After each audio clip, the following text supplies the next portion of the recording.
Ó Pai querido, diante de Tua face nos encontramos nesta manhã, com a Tua palavra aberta em nossas mãos, cumprindo o Teu propósito, que reservaste este dia, desde os primeiros dias da criação, com um propósito para que nós pudéssemos nos reunir e Te adorar na beleza da Tua santidade. Já que aqui estamos, que possamos não sair daqui como chegamos, mas renovado pela Tua palavra cantada e falada, pela escola sabatina, com a nossa fé revigorada.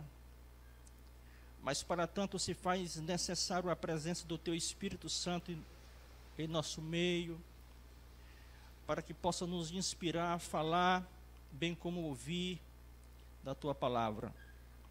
Os anjos, os seres celestiais, aquele que nunca experimentaram o pecado, gostaria de estar aqui conduzindo toda a liturgia do culto. Mas nós somos sabedores que a eles não foram confiada essa tarefa, mas sim a nós, seres humanos, débil, fraco, defeituosos. Que Tu não permitas que as implicações humanas possam implicar na compreensão da Tua palavra. Abra-nos o entendimento, para que nós possamos compreender. Nós Te agradecemos por Jesus Cristo, nosso Senhor e Salvador. Em um dos escritos de Ellen White, ela descreve uma cena que ocorreu numa estação ferroviária. Havia um senhor de idade, de aproximadamente os seus 55 a 60 anos, ali parado para pegar o trem. Aquele senhor não estava bem trajado, com roupas novas. Estava com uma calça e uma camisa meia surrada, como se diz do ditado popular, mas gomadinha, bonitinha, metida por dentro, alinhado. O sapato também não muito novo, mas também engraxado. E ali estava ele aguardando o momento de pegar o trem. E os demais passageiros se aproximaram para comprar o bilhete. E aquele senhor não se aproximou para comprar o bilhete. Todos compravam e ele não comprou. E, de repente, a pessoa encarregada para fiscalizar percebeu que aquele senhor não havia comprado o bilhete. Se aproximou dele e disse: olha, você está indo para onde? Você vai viajar? Ele disse: irei. Pois compra ali o bilhete. Hoje, os idosos têm direito, né, gratuidade, mas na época não. E aquele senhor olhou para aquela pessoa que lhe abordou, ele disse assim: eu não compro passagem.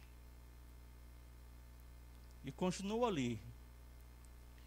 E aí o rapaz ficou marcando o senhor para não permitir para que ele entrasse, porque ele havia dito que não comprava passagem, mas mesmo assim ia viajar. Na hora que os vagões passaram, aquele senhor não permitiu que aquele senhor de 55 a 60 anos entrasse no trem. E quando o trem já estava ali em movimento, todo mundo olhando para ele, se tornou ali o centro das atenções. Ele jogou a sua pasta.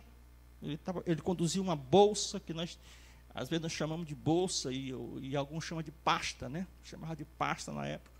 Jogou a sua pasta para dentro, sua bolsa, e pulou ficando simplesmente essa parte de cima para dentro do trem e as pernas para fora. E ele lutando, pelejando para que pudesse jogar a outra parte do corpo para dentro do trem, e assim o fez. E todo mundo olhou e disse: ô velho macho, né? Viu aquela cena ali, ele fazendo algo como se ele tivesse 18 anos. E de repente aquele homem que estava, o fiscal, disse em seu coração que na próxima parada iria colocar ele para fora. E assim se aproximou de todos os outros, pegaram o bilhete e tinha uma máquina parecendo com um grampeador. Aperta e fura o bilhete. E fez isso com todos os outros passageiros, e quando se aproximou dele, ele não tinha bilhete na mão, me dê sua passagem. Aí o senhorzinho mais uma vez disse: eu não compro passagem. E ele pegou a gravata, né? Eu vou fazer aqui o gesto. Segurou o velhinho pela gravata ali, sacudiu, levantou o velho, e em algumas circunstâncias ele ficou somente nas pontinhas dos dedos, o homem com toda ignorância. Disse: pois na próxima parada você vai descer. E de repente alguém chamou ele particular e disse: amigo, você sabe quem é esse senhor que você está abordando? Ele disse: não conheço. Pois esse senhor aí é o seu Pedro. Ele é o dono dessa estação ferroviária.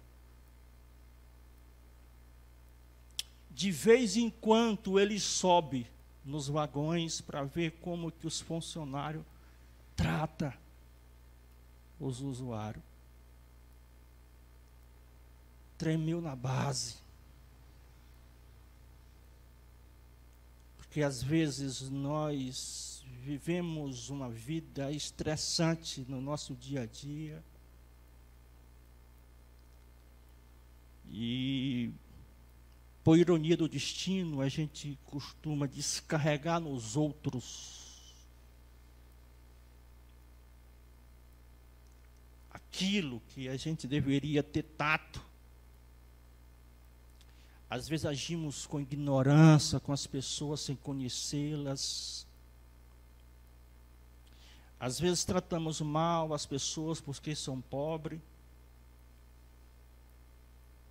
E aí vai. Ellen White, ao descrever essa história, Deus a inspirou para que nós pudéssemos tirarmos bons proveitos na nossa caminhada rumo ao céu. Vamos para o texto bíblico, Josué capítulo 4. Eu pediria ao irmão que lesse para nós, aí o irmão que está aí à frente, desde o verso 1 até o verso 7.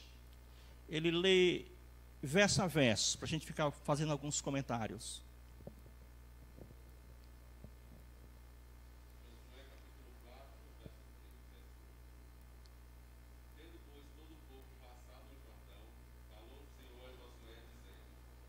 Dois.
Louvado seja Deus pela leitura de sua palavra. 12 homens, 12 pedras, 12 tribos. Criado ali um monumento, um altar, talvez que não fosse bonito. As pedras talvez não fossem lapidadas, mas foram erguidas como um simbolismo, como um monumento, como um memorial, para que quando no futuro o povo de Israel, os filhos de Israel, perguntasse aos seus pais, seus avós, o significado dessas pedras, era que as águas do Rio Jordão foram cortadas e o povo de Israel atravessou, entrando na terra prometida. Os monumentos históricos desta vida têm uma relevância, porque retrata a história da humanidade. Quando a gente sai de Campo Maior, um pouco já, aí a gente vê aquele local onde aconteceu a Batalha do Genipapo, não é isso, irmão? E é magnificante a gente contemplar aqueles fatos que marcaram a época.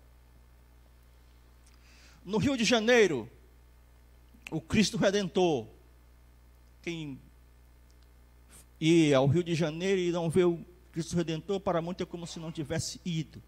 É um fato histórico, é um monumento erguido. Torre Eiffel, dentre tantos outros, a Estátua da Liberdade, tem um histórico, retrata. A cidade de Ouro Preto, em nosso país, também tem muitos pontos históricos que marcam vidas, década, século, milênio. O sábado, o quarto mandamento da lei de Deus, ele é o monumento de toda a criação. Guardaremos o sábado de uma eternidade a outra, que representa ali a criação.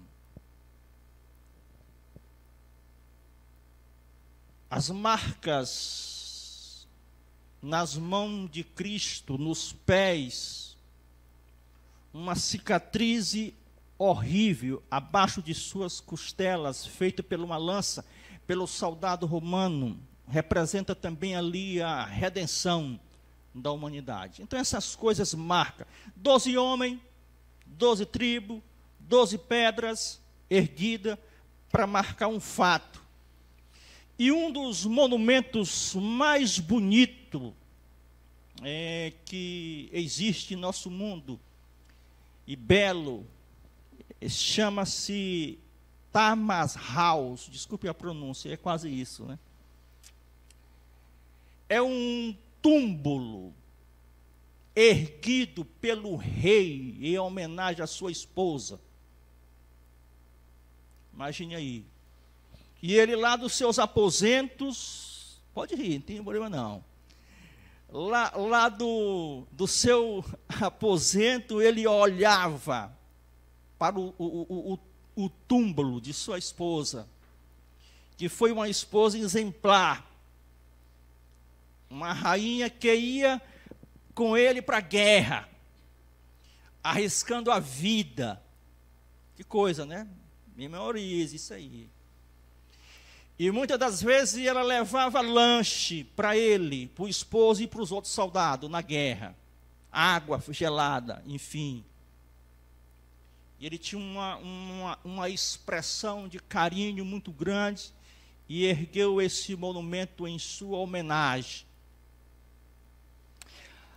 Alguns anos atrás, na década de 90, a Igreja Adventista do Sétimo Dia fazia recolhimento de donativos para ajuda humanitária. Nós conhecemos bem aqueles que são mais antigos aqui deve lembrar. Hoje nós chamamos de ADRA. E um pastor adventista do sétimo dia entrou num escritório de um advogado conceituadíssimo em Brasília, em busca de recursos com este objetivo. Irmão, eu me aproximei um pouquinho aqui, porque eu me sinto pregando para mim.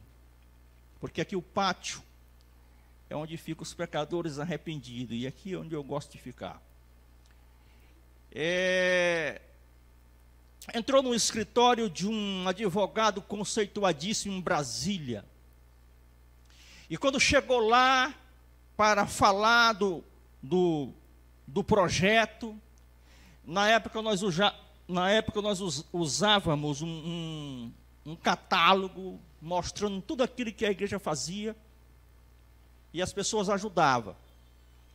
E quando o pastor chegou no gabinete do advogado, perguntou para o advogado, logo para início de conversa, se ele conhecia a igreja adventista do sétimo dia. E o advogado disse logo de pronto: conheço.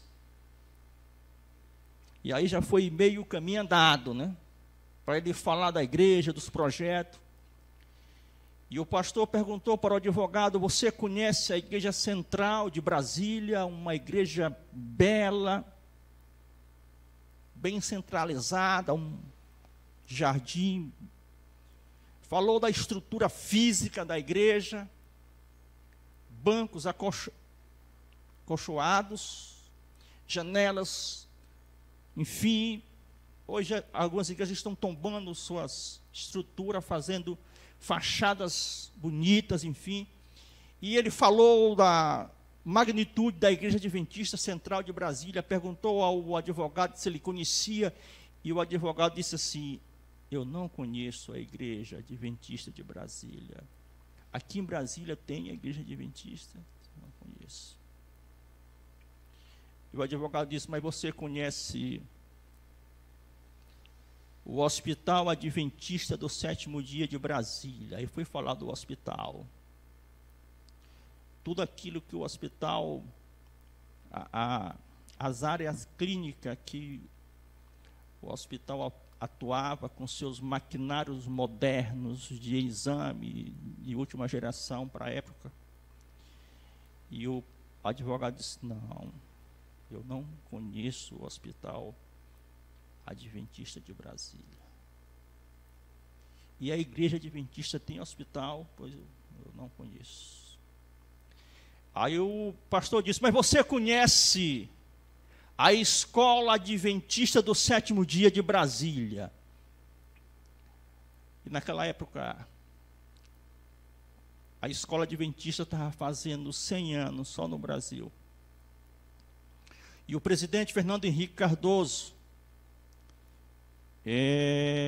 fez um pronunciamento semanal. O SBT exibia, na época, a Semana do Presidente.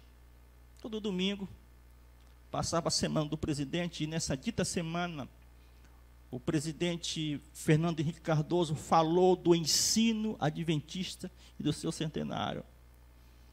E o advogado disse assim: eu não conheço o ensino, a escola adventista. A igreja adventista tem escola? Pois eu não conheço. Mas você conhece os desbravadores? Aí foi falar dos desbravadores, a faixa etária de idade. E assim como em Brasília, em todas as capitais, os desbravadores é que abre o desfile de 7 de setembro. Eu arrepio os cabelos, emocionado quando vejo ali, antes da banda militar, os desbravadores abrindo ali o desfile. E o advogado disse assim: eu não conheço os desbravadores. Não sabia que a igreja tinha um grupo de escoteiro. Eu não conheço. Mas você conhece os livros da Casa Publicadora Brasileira? Foi falar dos livros, nossas publicações, saúde, educação de filho, enfim, tal. Ele disse: não, eu não conheço nenhuma literatura da Igreja Adventista. E quando não havia mais nada a perguntar a respeito dessa igreja, e nem de suas instituições, o pastor, já sem jeito, olhou a ele nos olhos e disse: amigo, por favor, me diga o que você conhece dos adventistas do sétimo dia. O advogado olhou nos olhos dele e disse assim: em toda a minha vida eu só conheci um adventista. Foi um professor meu. E se ser adventista é viver como aquele professor vive, esta é a melhor igreja do mundo. Porque palavras convencem, mas testemunho arrasta. Porque os monumentos que Deus tem nessa terra não são os prédios, não são os edifícios. Não é a TV Novo Tempo. Os monumentos que Deus pretende erguer nessa vida é você e eu, somos nós. A massa humana.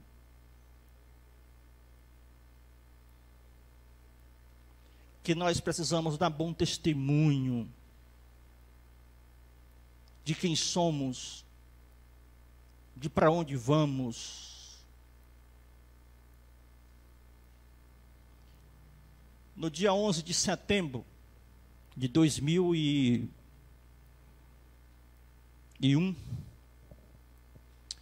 quando eu me preparava para me trabalhar, ligando a TV, vi as cenas dos aviões que se chocaram com as torres gêmeas. E durante um tempo, as imagens, apenas sem ninguém retratar de fato o que havia acontecido.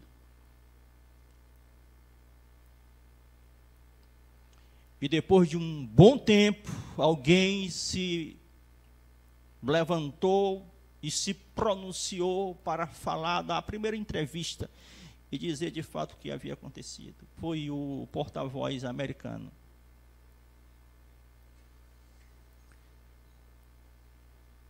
Apesar de ter sido uma notícia trágica, ele se tornou ali, naquele momento, o centro das atenções, por falar em nome da América, que é uma honra.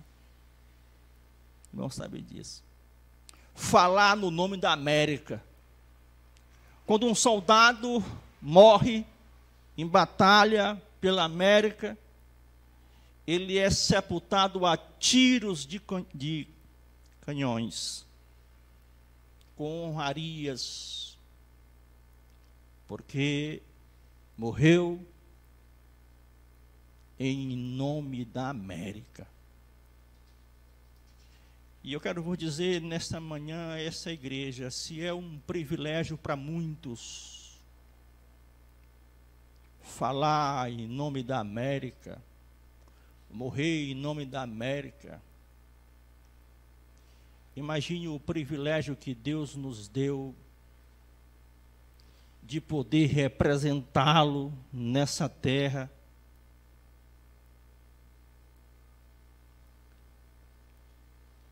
de poder representá-lo nessa terra e ter o privilégio de falar no nome do Deus do céu, da terra e dos mares. Esse privilégio Deus nos dá.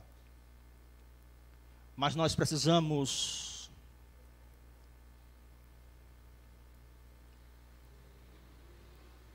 estar dentro daquilo que Deus requer para poder representá-lo. Na época que Jarbas Passarinho era ministro, eu estou me baseando pelo aquele relógio, viu, irmão? Quando Jarbas Passarinho era ministro aqui em nosso país, ele tinha uma secretária que era adventista do sétimo dia. Uma secretária autêntica. Imagine aí. E nós precisamos, independente da área em que atuamos, ser responsável. A gente acompanhou um pouquinho da lição, viu, irmão? A gente viu ali algumas coisas importantes que se faz necessário. Ter responsabilidade em tudo aquilo que fazemos e deixamos de fazer. É inadmissível que adventista anda fazendo um negócio porco aí por aí afora. Inadmissível. Que adventista tire nota vermelha, que fique reprovado em sala de aula. É inadmissível. Nós precisamos ser padrão. E a Bíblia não diz que devemos ser padrão dos infiéis, não. Ela manda nós sermos padrões dos fiéis. Nós temos que dar o melhor em tudo aquilo que fazemos ou deixamos de fazer. E o Jarbas Passarinho comunicou à sua secretária, numa sexta-feira, que sábado, 9 da manhã, tinha uma reunião extraordinária, ela não poderia faltar. E quando foi no sábado pela manhã, ela levantou cedo, pegou a sua Bíblia, o inário, lição de escola sabatina, e se dirigiu tranquilamente para a igreja. E vocês sabem, nessas reuniões políticas, a função de um secretário ou de uma secretária. Mas devemos lembrar que o sábado não é só para descansar o corpo. Engana aqueles que pensam assim. É para descansar a mente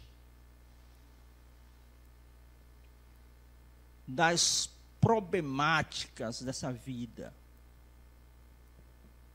É estar em paz com Deus. E assim ela fez, foi tranquila para o culto. E quando foi na segunda-feira pela manhã, retornando às suas atividades normais, ele bateu a Serine lá, ó, furioso com ela, para ela que saísse de sua sala, fosse lá no... E quando ela entrou, ele olhou para ela e disse: você não recebeu meu comunicado? E ela disse: sim, Jarbas, recebi. E por que você não veio? Ela disse: Jarbas, assim como você nunca deixou de ir aos domingos, está com sua família na igreja católica, apostólica, romana, guardando um domingo pagão, eu nunca deixei e nunca deixarei de honrar o meu Deus no dia que Ele estabeleceu. E Ele colocou a mão na cabeça e disse: me desculpe, eu havia me esquecido que era sábado. Porque ela era uma secretária exemplar, autêntica, e ele não queria perder uma secretária só pelas questões do sábado. Mas nós precisamos ter fé, ter pulso. As tentações estão aí afora, mas nós precisamos saber quem somos e para onde iremos.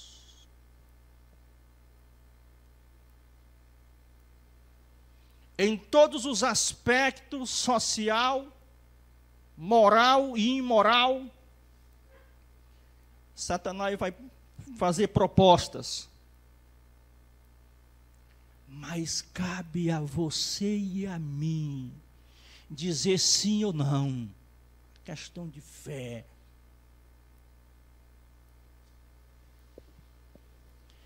Nos países comunistas, o cristianismo não pode entrar. Porque se entrar e alguém ser pego, são presos, condenados, julgados e mortos. E a gente acompanha isso direto. Mas a igreja sempre usa de algumas estratégias com a obra médica, missionária, e também com ajudas humanitárias de roupas, calçados, alimentos, medicamentos.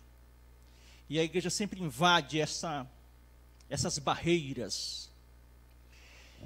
Quando o país comunista é aqui e o outro vizinho não é, a igreja ergue uma torre de TV, de rádio, o sinal chega. Não espere Jesus demorar muito, porque a igreja faz um trabalho extraordinário. E uma equipe entrou num país comunista alguns anos atrás, e foram descobertos e presos, e condenados à morte. E havia uma senhora que acompanhou o início dos estudos, que visitou o pastor na cela, e o pastor disse a ela que sabia que ia morrer, temia a morte, como Cristo temeu, mas a grande implicância de tudo aquilo é que com a vida dele e de seus amigos, não tinha ficado ali uma semente que pudesse germinar. E eu vou dizer nessa manhã que aquela senhora levantou a mão e disse assim: pastor, aqui está eu, que vou levar a cabo tudo aquilo que você nos ensinou. E seu esposo era um dos soldados que fazia as execuções dos cristãos. E muitas das vezes pegava ela lendo a Bíblia com os filhos. E muitas das vezes ameaçava entregá-la ao governo. Mas sabe isso porque ele não fazia ou não fez? Porque era um adventista nato, autêntica, responsável pelos seus deveres de esposa, de mãe.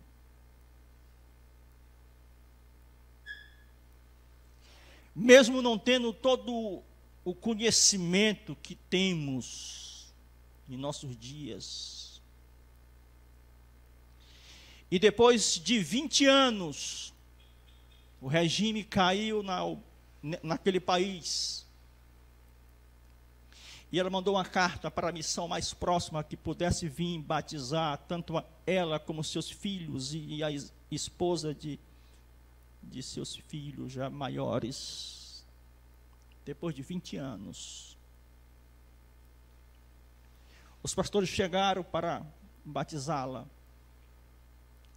E ela foi em seus aposentos e recolheu dízimos e oferta guardado fielmente durante 20 anos.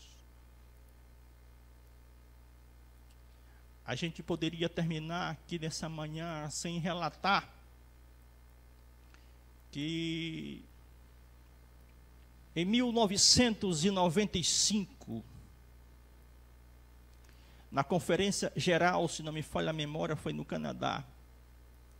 E nós aqui de Timon e Teresina, nós não tínhamos o acesso como temos hoje de acompanhar. Poucas pessoas tinham parabólica na época.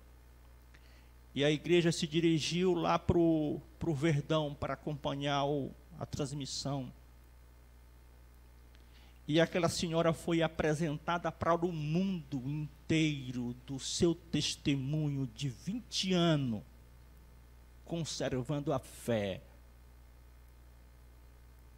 Deus está precisando de homens e mulheres que tenham pulso, que tenham firmeza naquilo que crê, que tenham segurança naquilo que crê. As pessoas que nos circundam, elas esperam de nós um bom testemunho. Elas precisam olhar para nós e ver Cristo em nossas vidas. E se nós temos 20 anos de igreja e o nosso caráter continua o mesmo, nós nunca tivemos um encontro pessoal com Cristo.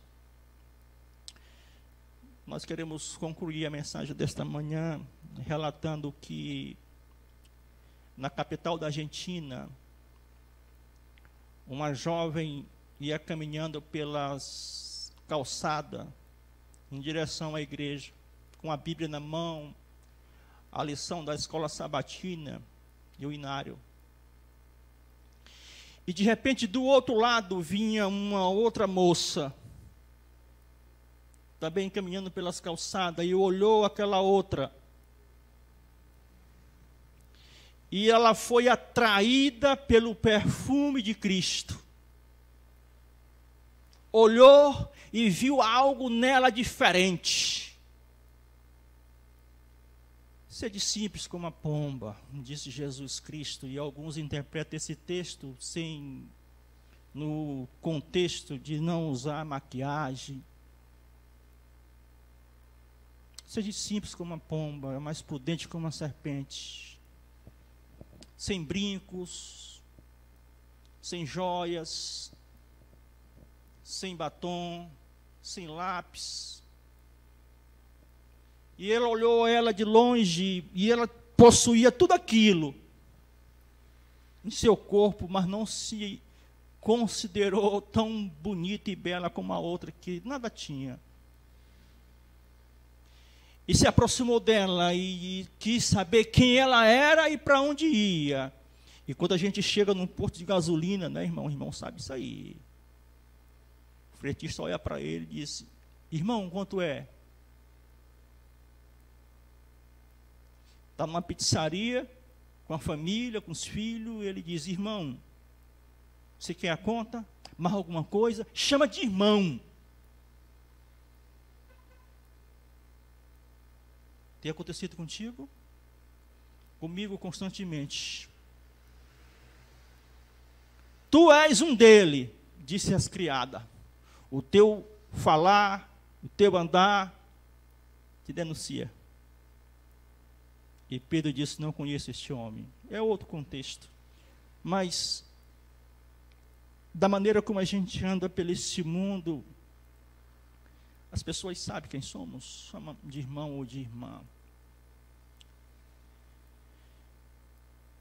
E a menina disse para ela: eu sou adventista do sétimo dia. Ellen White diz assim no livro Igreja Remanescente: nós não devemos nos envergonhar de nosso nome. Porque esse nome, diz Ellen White, foi o Senhor que nos deu. Igreja Remanescente.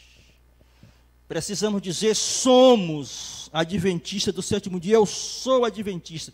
E a jovem disse: eu sou adventista do sétimo dia. Estou indo para a igreja, escola sabatina. Louvar meu Deus, disse ela. E eu estudo ali no internato adventista. Falou do colégio. E ela se interessou também de estudar na escola adventista do sétimo dia. Chegou em casa, pediu ao seu pai: pai, eu quero lhe fazer um pedido. E ele disse: diga, filha. Eu quero estudar no Instituto de Ensino, na Igreja Adventista do sétimo dia. E o pai disse: não.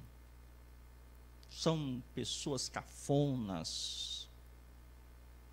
Nós somos de família, uma família tradicional, de geração em geração. Nós somos dessa religião aqui. Desde nossos avós, tataravós, enfim. E nós não podemos se misturar com esse povo. E a menina disse assim: pai, eu perguntei, pessoas de outras religiões podem estudar lá. E eu quero estudar lá.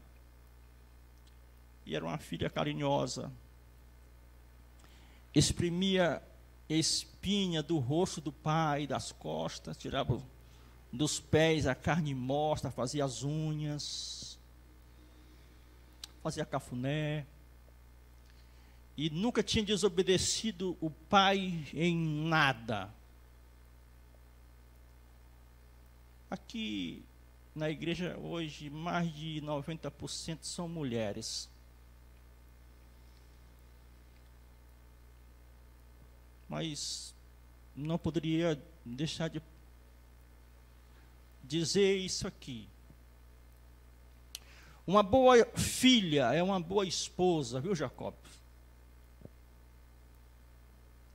E um bom filho, um bom esposo, sem exceção. É a regra.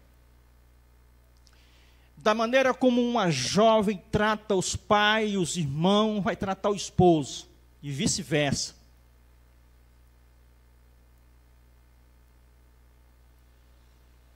Casa de pai, escola de filho. E aquela moça era uma menina exemplar, uma boa filha. E o pai confiou na palavra dela, quando ela disse que nunca ia se tornar adventista, só queria estudar no colégio. Ela prometeu isso. Não havia desobedecido ele em nada.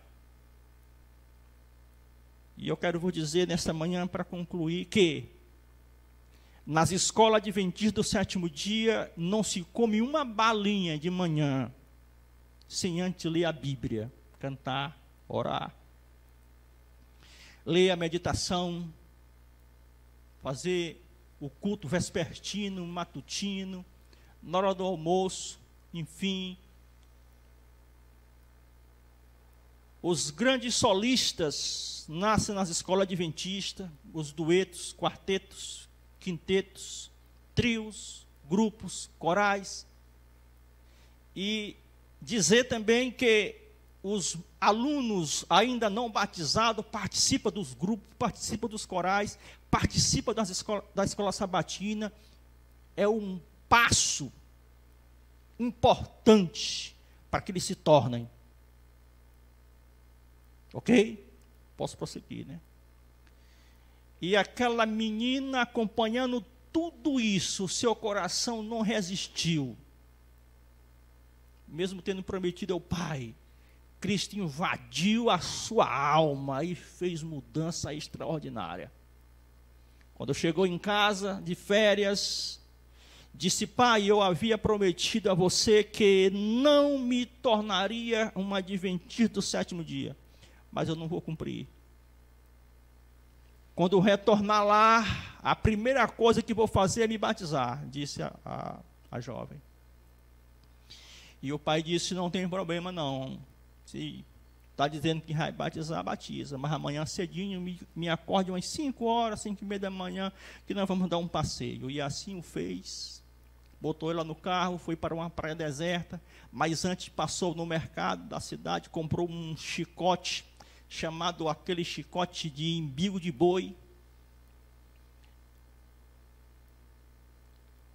Eu não sei quantos aqui já viram uma máquina de costurar, que ela tem uma correia, né? A gente era assim, não era manual não, mas era com o pé, né?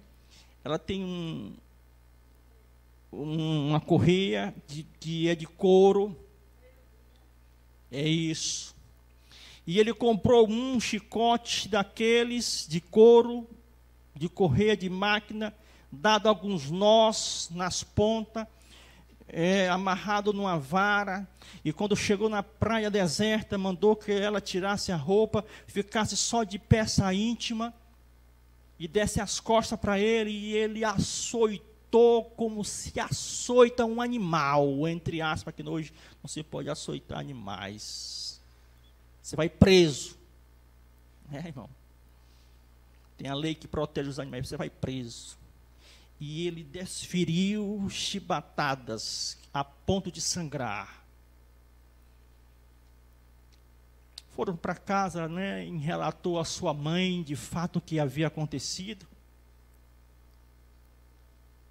De boa, penteou os cabelos dele à tarde, fez cafuné.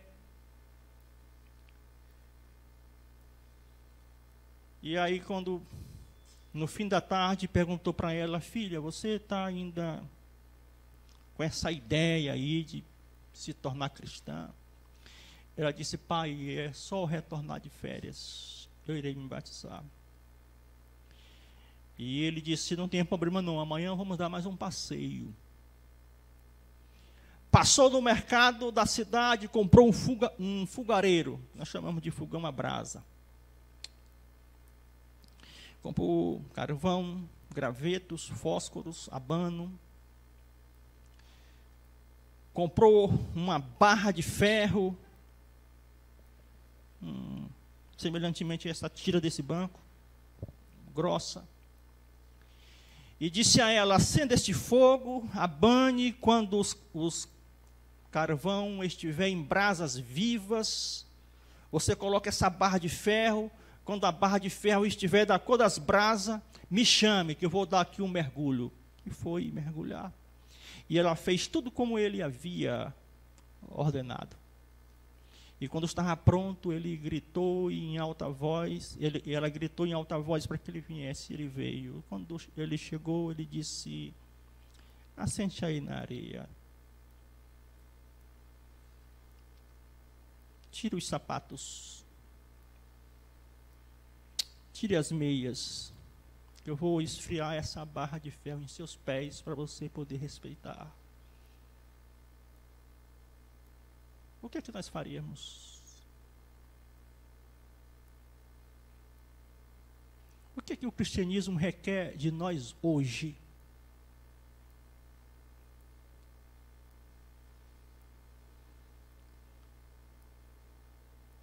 Na Idade Média, o cristão dava a vida, dava o sangue. Pessoas foram enterradas vivas, vestidas de noivas, queimadas em fogueira, atiradas em arenas, para que os leões, as feras, devorassem suas carnes aos aplausos das multidões. O que o cristianismo requer de nós hoje? E ela deu os pés para ele,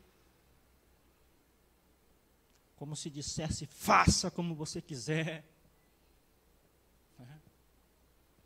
E assim ele fez. Aproximou a barra de ferro o máximo que ele poderia aproximar. Você sabe o que é o máximo? O máximo. E quando ele viu que ela não ia ceder, ele gritou em voz alta: o que é que está acontecendo contigo? Que Deus é esse? Eu quero também conhecer esse Deus. Eu quero conhecer esse Deus. Foram para casa, ele relatou para sua esposa tudo o que havia acontecido. Enquanto ela se batizava lá na escola, ele com a sua esposa também estudava a Bíblia, se preparando para um batismo próximo. Porque Deus precisa de homens e mulheres que lhe deem exemplo nesta vida, que tenha fé suficiente para superar os obstáculos. Ellen White diz que nos últimos dias nós precisaremos de ter uma fé tamanha que possa suportar a sede, a fome e a demora. Fé que não desfaleça, ainda que severamente provada. Eu quero convidar a Esther para que possa vir à frente. E queremos fazer um apelo também ao seu coração. Se você tem falhado na sua caminhada rumo ao céu, e se nessa manhã sente a necessidade de renovar o compromisso, fique em pé, na medida em que a Esther cante. Deus é que lê e que sonda os corações.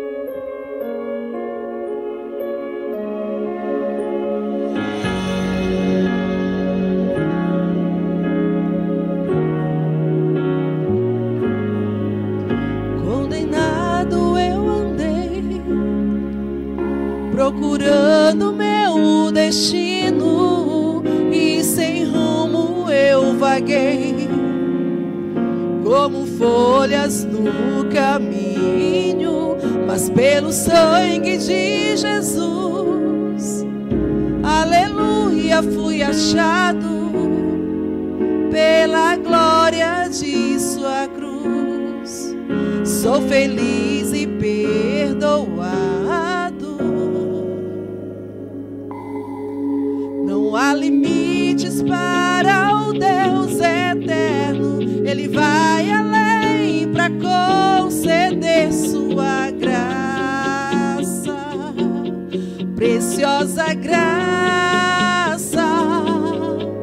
E não importa qual o seu pecado, basta aceitar e receber essa graça, preciosa graça. Hoje existe essa graça. Se ouvirmos a sua voz, ingressai no nosso coração. Se somos filhos do Senhor e herdeiro de seu reino, morreremos para o mal e para o bem renasceremos. Nova vida de perdão, de poder e de vitória, reinaremos com Jesus para sempre em sua glória. Não há limites para o Deus eterno. Ele vai além para conceder sua graça, preciosa graça. E não importa qual o seu pecado, basta aceitar e receber sua graça, preciosa graça. Eu sei que Deus é por nós, Ele deu sua vida, pelo seu sangue nos libertou. Deus nos amou, deu seu Filho. Graça foi tudo que concedeu. Não há limites para o Deus eterno. Ele vai além para conceder sua graça, preciosa graça. E não importa qual o seu pecado, basta aceitar e receber essa graça, preciosa graça.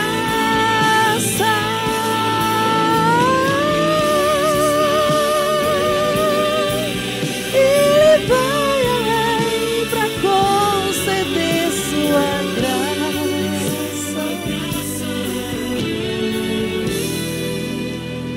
preciosa graça.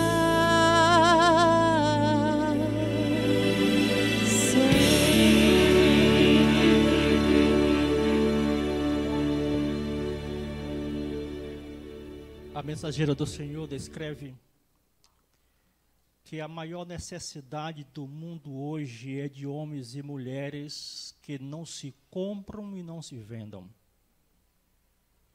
que chame o pecado pelo nome, que seja tão fiel ao exercício do dever como a bússola é o polo, mesmo que caia aos céus. No livro Educação. Se alguém se perder nesta vida, não será porque caiu ou escandalizou a igreja, ou que está acariciando o pecado, Se alguém se perder nessa vida, não será por isso, mas será porque caiu e não quiser levantar e continuar caminhando com Cristo. E Deus nessa manhã está convidando a você e a mim a continuar firme nessa jornada. Não é fácil ser cristão hoje. Que Deus nos habilite com a sua graça salvífica para nós continuarmos firmes e fiéis até a sua breve volta.